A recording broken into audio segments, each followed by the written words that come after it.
Hockey Punks gynyba kol kas yra prašiausia vidutiniškai po 6. Ir kol kas įvarčių dar nėra įmušta ir dabar. Jau tikslus metimas, dar kartelį su Rituliu Mogo. Puikus perdavimas, Žuckovas, jo metiniu. Tose mano minėtose reaguoti į tokius metimus, tačiau jis tą padaro gerai. Čia šansas Pankam. Mogo komanda, labai pavojingas epizodas, sugeba apsiginti. Ir tai leido susikraudyti didelę persvarą. Čia dar viena ataka ir Seimas Hockey Punks vartininkui pavojingas epizodas. Dar kartelį išgyvena. Ir šansas Hockey Punks ekipai užtikrintai pereiti į varžovo aikštės pusę, kurti progas. Ir čia geriausias šansas, kurį turėjo Spartako bandymas. Atremtas metimas, dar vienas. Daugumą kol kas Punkai išnaudoja visai dėl Ritulio ginče. Oi, koks geras perdavimas. Hockey Punks komanda.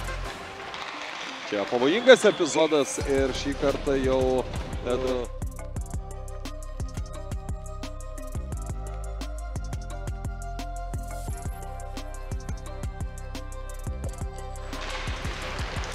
čia daug klaidinamų judesių, itin pavojinga. Labai milžiniška koncentracija reikia išlaikyti, nepavyksta to.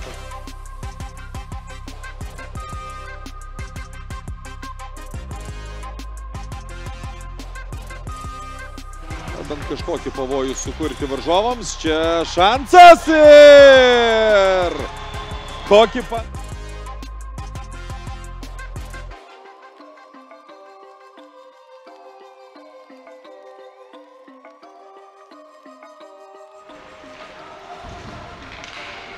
Pavyksta perimti Ritulį ir aikštės šeimininkai.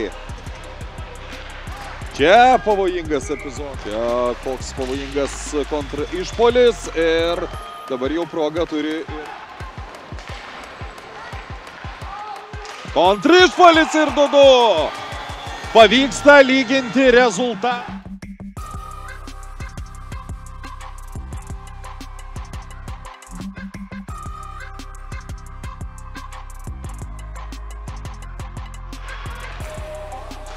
Čia metimas ir pavojingas. Įsiveržė į priekį 2-0, tačiau Punkai sugebėjo išlyginti rezultatą. Tai yra pastarųjų 2 sezonų Baltijos ledo ritulio lygos čempionai, o čia smūgis iš toli ir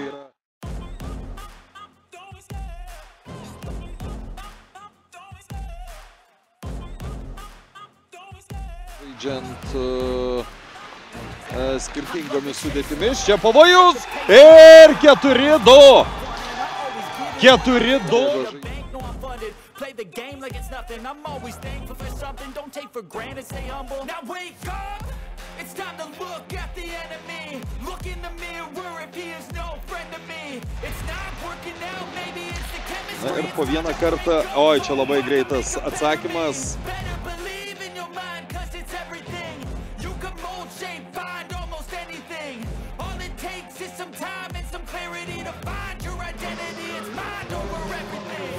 Čia dar vienas tolimas metimas ir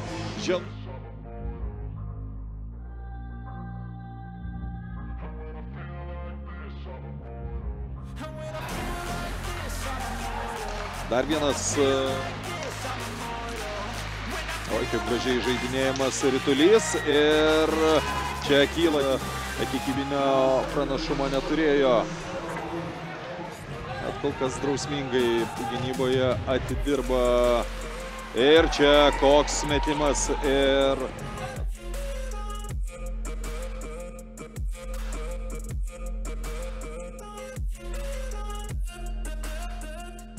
jau yra gerai. Šansas ir dar kartelį Punkai sugeba laimėti. Pavojingas, jis nėra tikslus. Ir rungtynių pabaiga skelbė, jog Mogo po labai sunkios ir labai įtemptos kovos 5-4 nugalėjo.